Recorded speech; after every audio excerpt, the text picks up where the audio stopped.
प्रेम हे अविच्छिन्न असतं. जे खरं प्रेम आहे हे कधीच नष्ट होत नाही. खऱ्या प्रेमाला नष्ट करण्याची हिंमत या जगामध्ये कोणाचीच नाही, देवाची सुद्धा नाही. जिथं देवाला नमावं लागतं.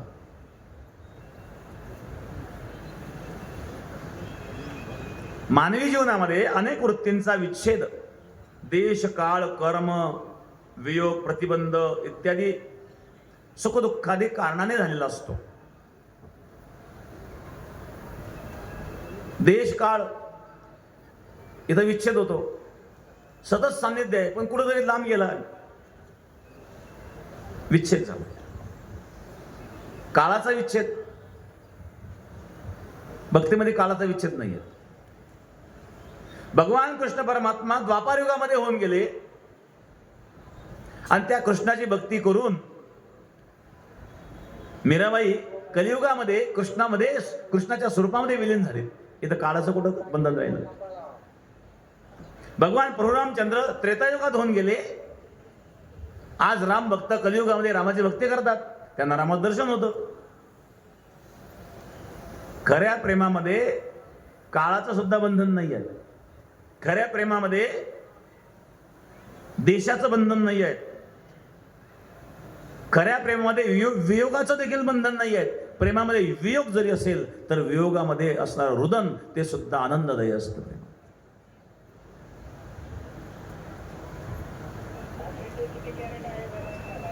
हे प्रेम आहेत महाराज. अविच्छिन्न कुठली परिस्थिती निर्माण होऊ द्या, प्रेम कधीच नष्ट होणार नाही.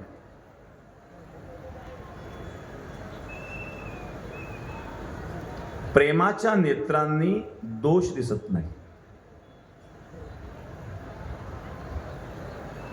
आंधळे, पांगळे, मुके, बहिरे असू द्या, पण आईचं ते बाळावर प्रेम असतं. मुलगा आंधळा असू द्या. आता काही काही ठिकाणी आपण पाहतो, काही मतिमंद मुलं असतात, त्या मुलांना बोलता येत नाही. स्वतःचं नित्य कर्म सुद्धा त्यांना करता येत नाही. आई त्या मुलाचं सर्व नित्यकर्म करते. आईच्या प्रेमामध्ये त्या मुलाबद्दल इतकिंचित सुद्धा कमी नाही आहेत महाराज.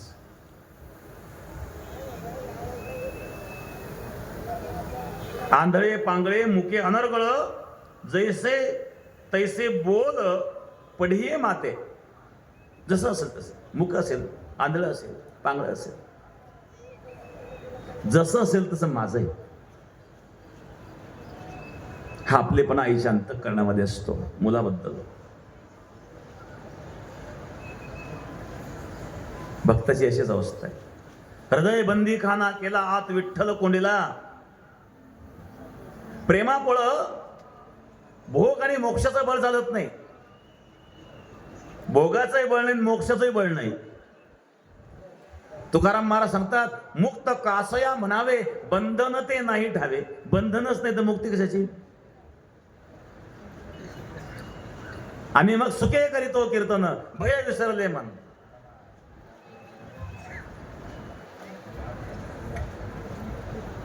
मुक्त कासया म्हणावे बंधने नाही ठावे. बंधनच नाही तर मुक्ती कशाची?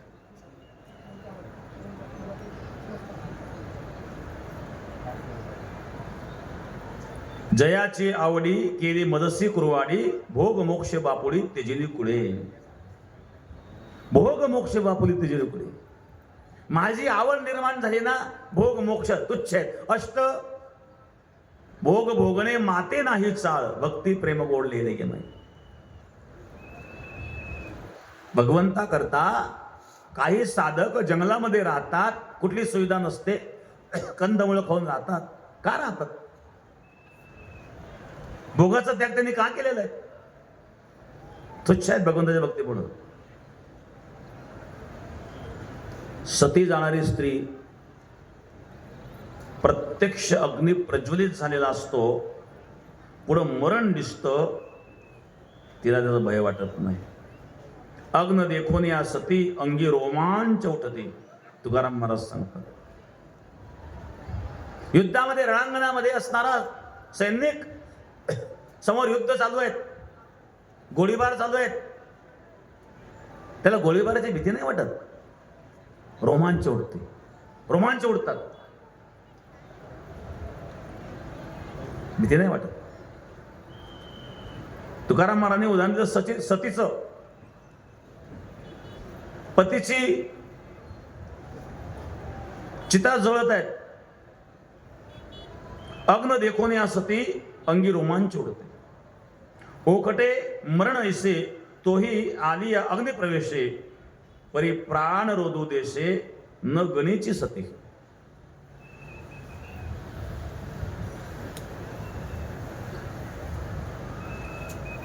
एकदा एका माणसाने मला प्रश्न विचारला, म्हणले महाराज, सती जी प्रथा आहेत होती पूर्वी, आज नाही आहे, या प्रथेबद्दल तुमचं काय मत आहे? योग्य का अयोग्य? कुठली गोष्ट कोणाला योग्य वाटते तर कोणाला अयोग्य वाटते, एक विचार कोणाचाही नसतो. काही लोकांनी काही स्त्रियांना चितेमध्ये लोटलं, बिलकुल वाईट आहे.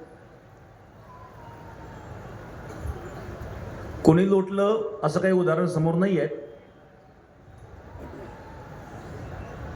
काही लोक आपल्या संस्कृतीला बदनाम करण्याकरता प्रयत्न करतात. प्रेमामध्ये मृत्यूचं भय नसतं. मी वारकरी संप्रदायातलं आदर्श उदाहरण सांगेल.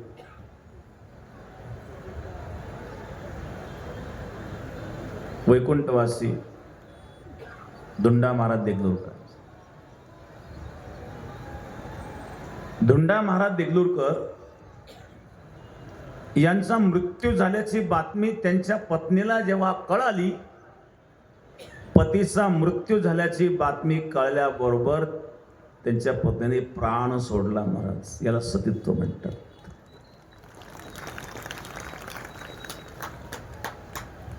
याला कायदाही करू शकत नाही. हे प्रेम आहेत. भगवान कृष्ण परमात्मा निजधामाला गेल्याची बातमी कळल्यानंतर कुंतीने प्राण सोडले.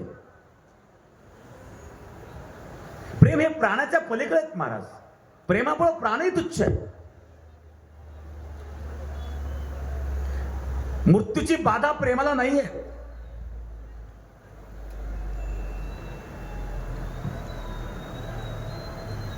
एकदा एक बातमी होती, एका वर्तमानपत्रामध्ये वाचली होती, 10-12 वर्षापूर्वी वाचली होती आम्ही. हायवे रोडला क्रॉस करताना एका माकडाला ट्रकची धडक बसली आणि ते माकड मेलं. आता रोडला या घटना घडतात, माणसंही मरतात.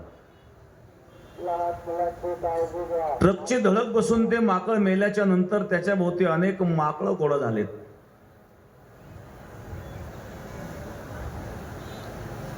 आणि तिथं एक वानरी होती जी सतत त्या वानराबरोबर राहायची. त्या वानरीने सुद्धा तिथं प्राण सोडला. त्या गावकऱ्यांनी तिथं त्या वानरीला समाधी देऊन त्यांचा 10वा-13वा केला. अशा प्रकारची बातमी एकदा वर्तमानपत्रात आली होती. अशा अनेक बातम्या येतात, पण त्यापैकी एक बातमी जी आमच्या वाचण्यात आली होती. ते तर पशु आहेत.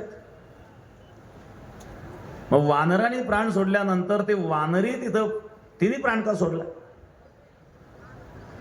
हे सत्यत्व आहे. याला कोणी रूढीचं रूपांतर दिलं असेल, कोणी कोणाला अग्नीत टाकण्याचा प्रयत्न केला असेल तर तो दोष आहे, ती विकृती आहेत. परंतु त्या विकृतीला पुढं करून सती परंपरा चुकीची आहे असं म्हणणारे जो एक वर्ग आहे, हिंदू धर्माला बदनाम करणारा एक वर्ग आहे. पूर्ण ज्ञान त्यांनाही नसतं किंवा असलं तरी ते बोलत नाही. असा एक खूप मोठा वर्ग आपल्याला पाहायला मिळतो.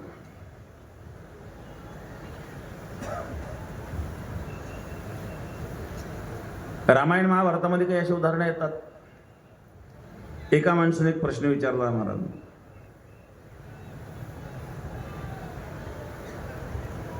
तसं भामदास महाराजांच्या बाबतीमध्ये सुद्धा बघा, अनागोंदीचा राजा त्यांनी पांडुरंगाला नेलं पंढरपूरून. पंढरीला वारकरी आले, पांडुरंगाचा पत्ता नाही. कुठे पांडुरंग? भावदास महाराज त्या ठिकाणी गेले हम्पीला. हम्पी म्हणून तिथं पांडुरंगाचं मंदिर आहे, मूर्ती नाही तिथं. तिथं त्या राजाने पांडुरंगाला नेलं होतं. भावदास महाराज गेले आणि पांडुरंगाच्या मंदिरात गेले. पांडुरंगाला सांगितलं, पांडुरंगा, वारकरी तुमची वाट पाहतायत. या राजासारखं षोडशोपचाराने पूजन, वस्त्र, अलंकार वारकरी देऊ शकत नाही. पण वारकऱ्यांच्या अंतःकरणात भाव आहे, वारकऱ्यांच्या अंतःकरणात भक्ती आहे. आणि तू तर भक्तीचा भुकेला आहे, तू तर भावाचा भुकेला आहे. देवा कारणे भाव तस्मात द्यावे नलगे फारसे वित्त, झाले एक चित्त तरी बहुत, एवढ्यासाठी नका करू आता हात गा. काही नलगे तर भावची कारण, तुला तर भावच हवायत ना. पत्रम पुष्पम फलम तोयम योमे भक्त्या प्रयच्छती. तो भाव आमच्या वारकऱ्यांकडे आहे.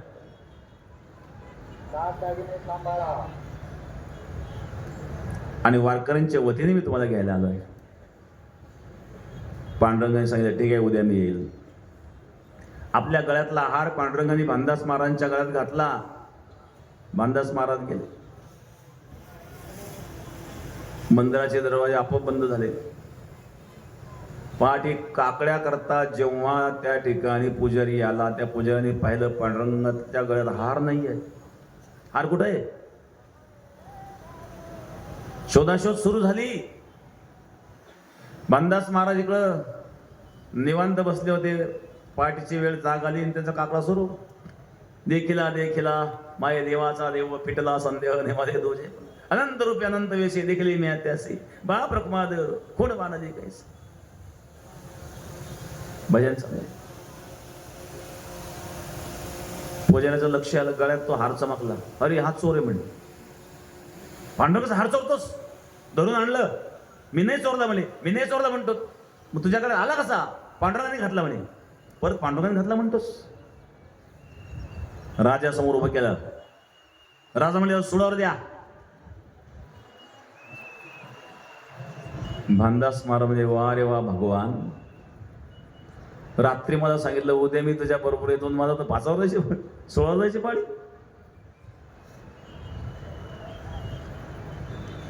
आणि प्रेम आहेत, मी 16ला घाबरत नाही. भानदास महाराज सांगतात, जवळ आकाशवर पळो पाहे, ब्रह्म गोळ भंगा जाय, वड वानल त्रिभुवन खाय, पर मी तुझीच वास पायगा बेटवा. आकाश कोसळलं तरी चालेल, ब्रह्मांडाचे तुकडे झाले तरी चालेल, हे विश्व जून भस्म झालं तरी चालेल, पण मी तुला सोडणार नाही. महाराज 16 नाही घाबरले. हे प्रेम आहेत महाराज. अविच्छिन्नम प्रेम हे अविच्छिन्न आहेत. या प्रेमाला कोणी विच्छिन्न करू शकत नाही. ज्या प्रेमाला कोणी विच्छिन्न करू शकत नाही ते अविच्छिन्न प्रेम आहे.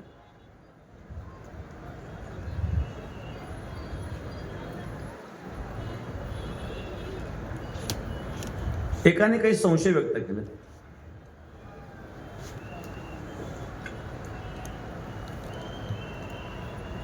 रामायणात काही प्रसंग आहे.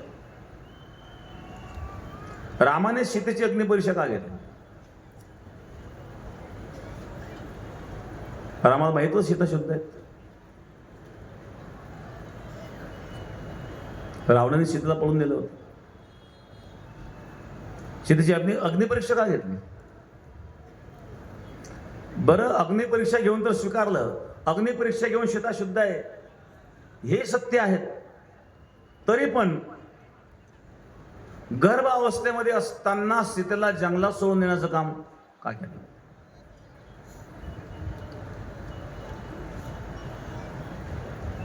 हा स्त्रियांवर अन्याय नाही का? असा एकाने प्रश्न केला.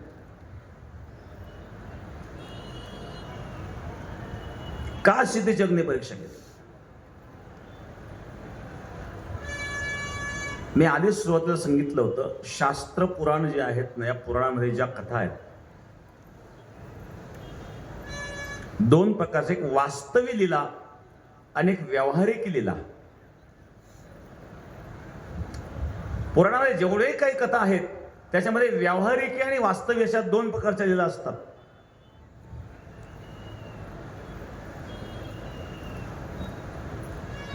व्यावहारिक लीला सर्वांना वाचता येते, पण वास्तविक लीला जी असते ते व्यवहारात नसते. ते भगवंताचे अंतरंग भक्त जे असतात ते जाणू शकतात, बाकीच्यांना नाही कळत.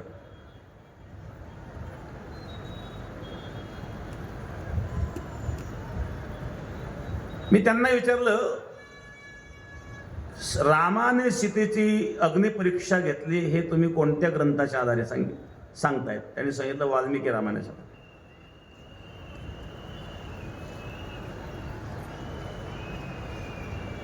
वाल्मिकी रामायणामध्ये हा प्रसंग आलेला आहे. लहान मुलांना सांभाळा, आपल्या मौल्यवान परंतु याचं विश्लेषण ब्रह्मवैवर्त पुराणामध्ये आणि पद्म पुराणामध्ये जे आलेलं आहे. पद्म पुराण आणि ब्रह्मवैवर्त पुराण या दोन पुराणामध्ये हा प्रसंग जर तुम्ही वाचला तर याचा उलगडा होतो.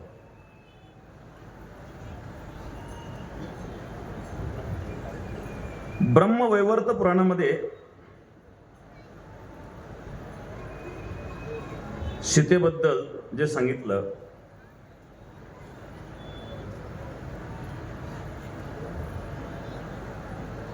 रावणाकडे जी सीता होती ती मूळ सीता नव्हती.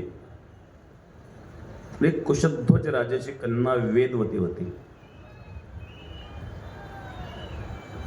ही जी वेदवती होती ना, तपस्या करायला बसली असताना आकाश मार्गाने रावण चालला असताना तिच्या सौंदर्यावर रावण पाहळला आणि रावणाने प्रस्ताव मांडला विवाह करण्याचा. तिने नकार दिला. तिने सांगितलं मी भगवान विष्णूची साधना करीत आहे, तपस्या करीत आहेत, भगवान विष्णू सोडून कोणाला मी ओढू शकत नाही. रावणाने तिचे केस धरून ओढले. केस धरून ओढल्यानंतर ते केस हातात तुटले.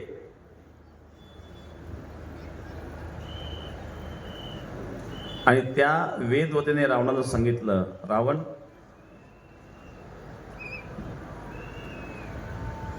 तुझ्या मृत्यूला कारण मी होणार आहे. म्हणजे तुझा अन्याय अत्याचार केलेला आहे ना, तुम्हाला स्पर्श केला, हे शरीर मी ठेवणार नाही, पण तुझ्या मृत्यूला कारण मी होणार आहे. असं म्हणून त्या वेदवतीने अग्नी प्रज्वलित करून आपलं शरीर त्या अग्नीमध्ये समर्पित केलं.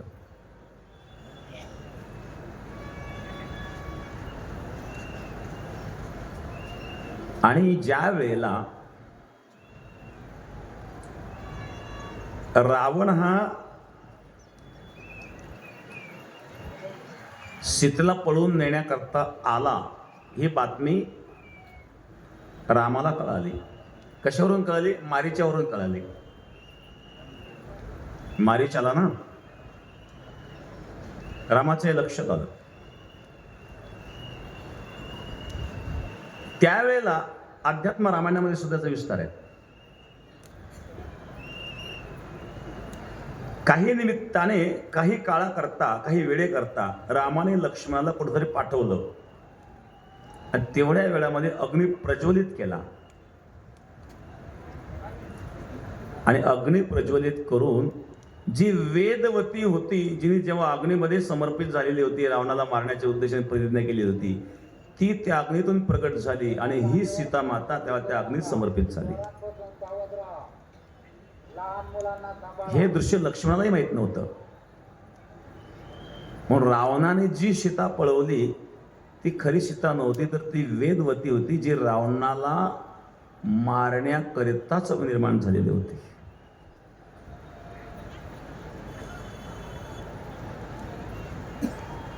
आणि म्हणून अग्निपरीक्षा घेण्याचं मूळ कारण हे होतं की ती मूळ सीता जी अग्नीत विलुप्त झालेली होती, तिला अग्नीद्वारे बाहेर काढून हिला परत त्या अग्नीमध्ये समर्पित करण्याच्या उद्देशाने ही लीला केलेली आहे. म्हणून मी सांगितलं, पुराणामध्ये एक वास्तविक लीला आणि व्यवहारी लीला दोन प्रकारच्या लीला असतात.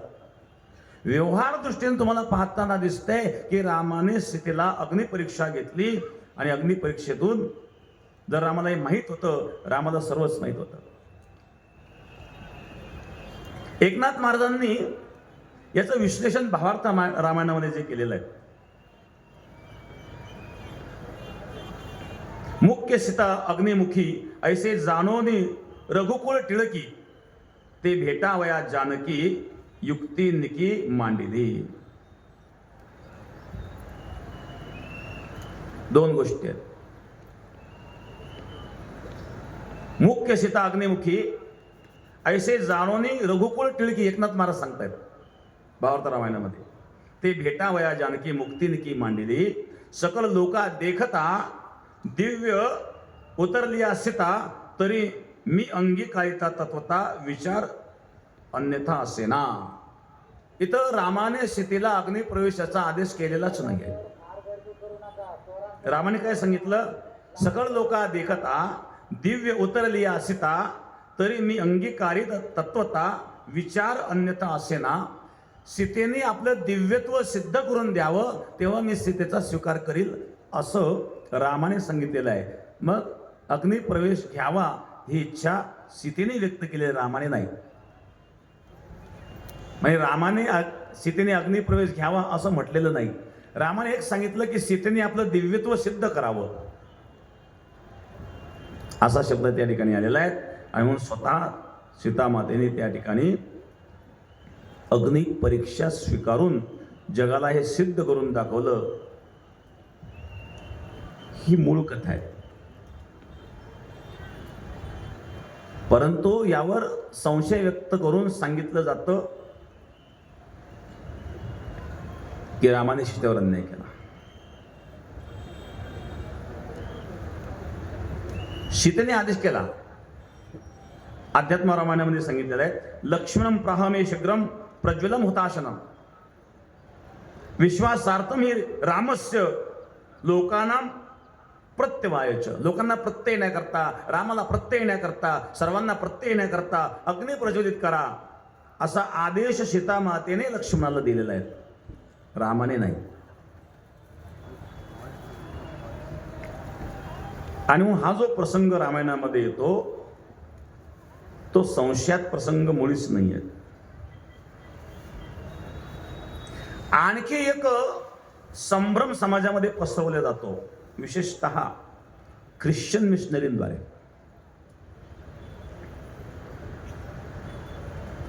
राम हे क्षुद्र विरोधी होते. त्याचं कारण सांगितलं जातं की रामाने शंभुक ऋषींना मारलं, कारण तो क्षुद्र असताना तपस्या करीत होता. क्षुद्राला तपस्याचा अधिकार नाही आहे आणि क्षुद्र तपस्या करत होत असल्यामुळं या क्षुद्राला म्हणजे शंभुक ऋषीला रामाने मारलं, म्हणून राम एक क्षुद्र विरोधी होते, अशा प्रकारचा प्रचार केला जातो. ही वस्तुस्थिती आहे.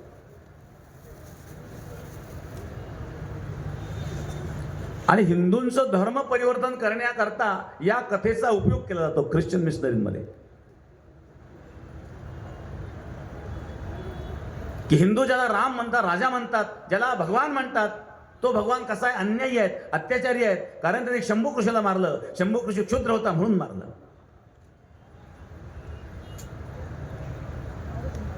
पण वास्तव काय मध्ये?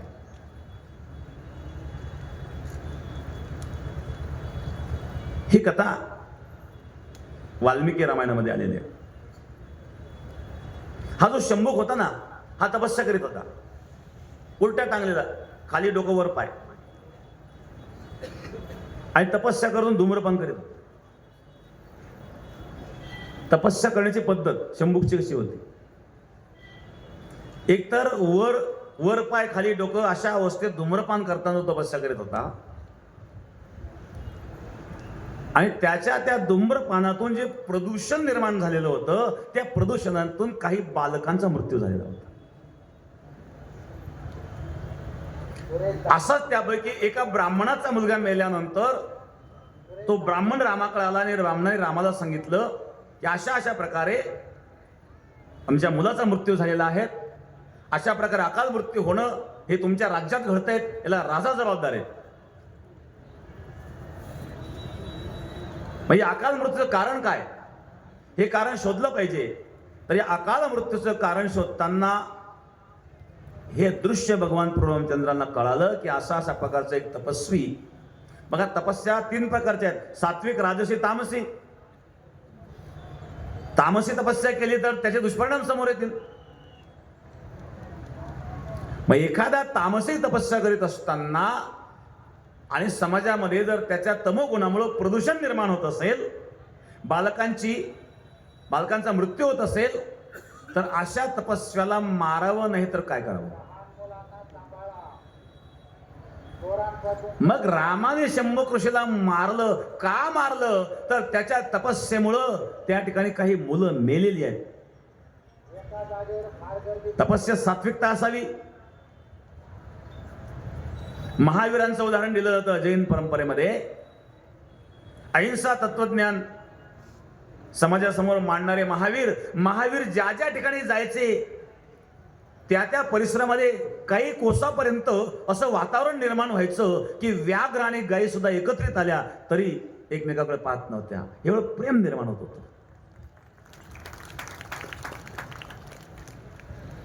सात्विक तपस्या जर तुमची असेल तर तुमच्या भोवती असं वातावरण तयार होईल की सारं जग सात्विक होईल.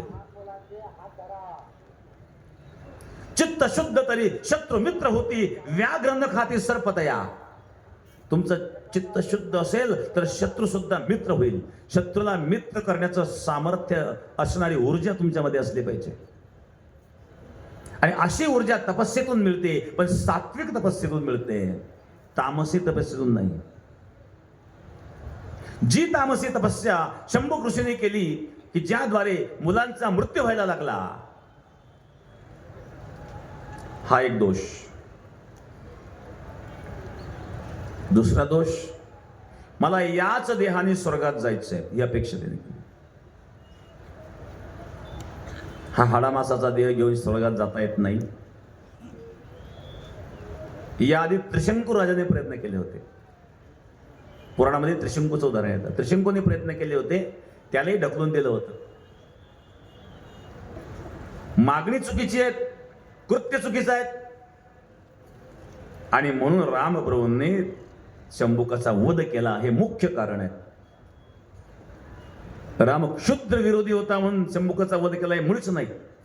राम जर क्षुद्र विरोधी होते तर शबरीच्या झोपडीमध्ये राम का गेले?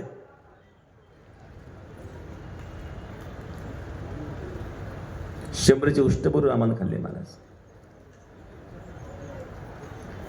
शबरी की पेर सुदाम जी की चावल, रुचि रुचि भोगल गावे, चलो विदुरा घर जावे.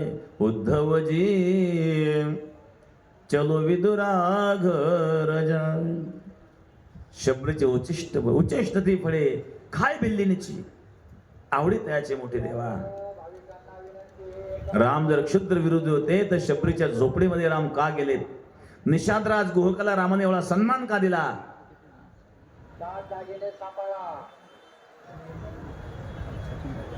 अन्यायाला दंड देणं हे तर भगवंताचं कार्य आहे. भगवंत हेच कार्य आहे. यदा यदा धर्मस्य ग्लानिर्भवति भारत अभ्युत्थानमधर्मस्य तदात्मानं सृजाम्यहम्.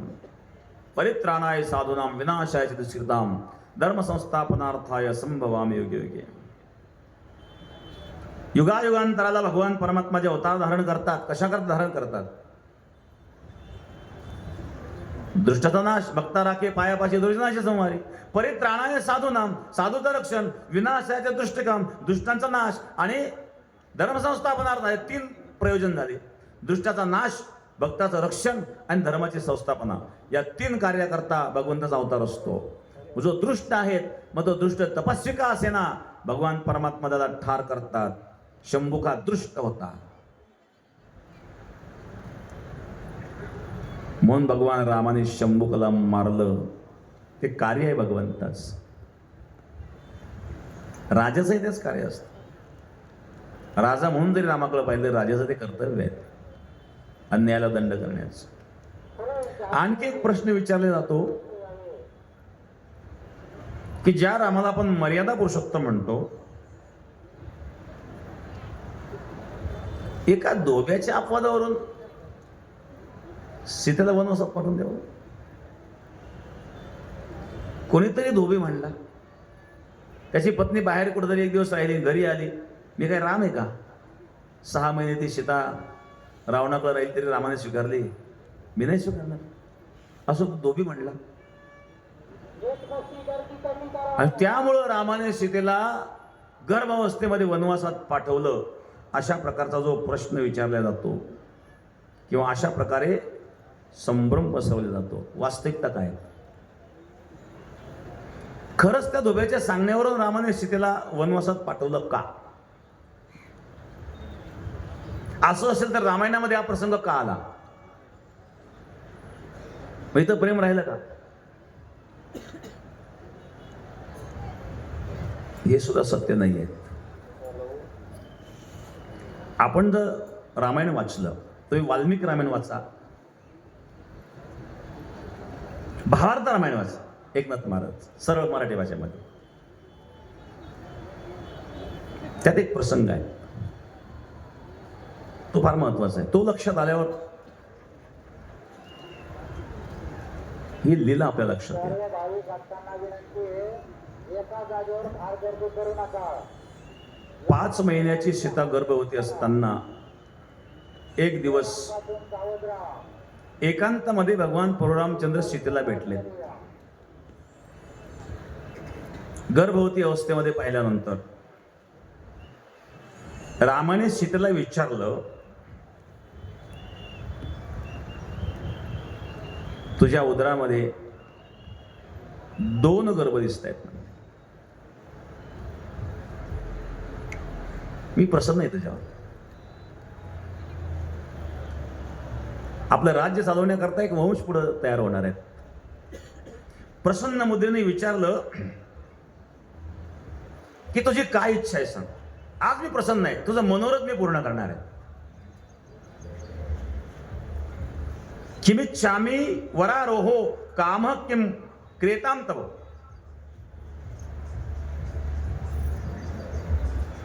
काय इच्छा आहे तुझी?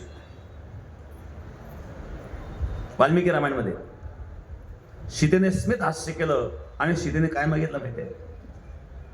स्मितम कृत्वा तू वैदेही रामम वाक्य मथा ब्रवीत. रामाचं ते वाक्य ऐकल्यानंतर सीतेने जे उत्तर दिलेलं आहे त्या उत्तरात हे रहस्य समजले. सीतेने त्या प्रसंगी रामाला सांगितलं, माझी काय इच्छा आहे? एक वेळ तपोवनामध्ये कंदमूळ खाऊन तपस्वी जीवनामध्ये राहून ऋषी महर्षींच्या सत्संगात भगवत साधना करण्याची इच्छा सीता मातेने व्यक्त केली रामाजवळ.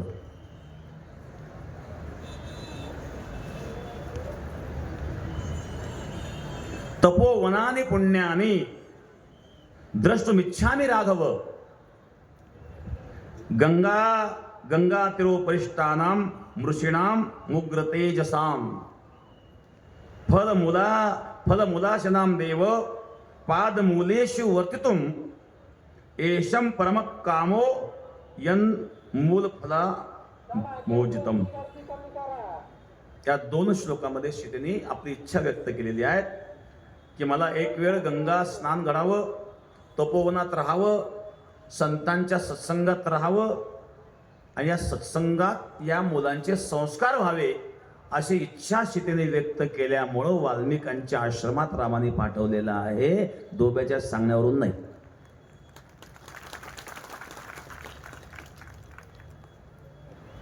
मग याच्यावर भावार्थ रामायणामध्ये एकनाथ महाराज काय सांगतात? जानकी उदरी गर्भचिन्ह तेने वपू झाली शुभ्रवर्ण. ते देखोन रघुनंदन आर्त उल्हास संपन्न पै झाला.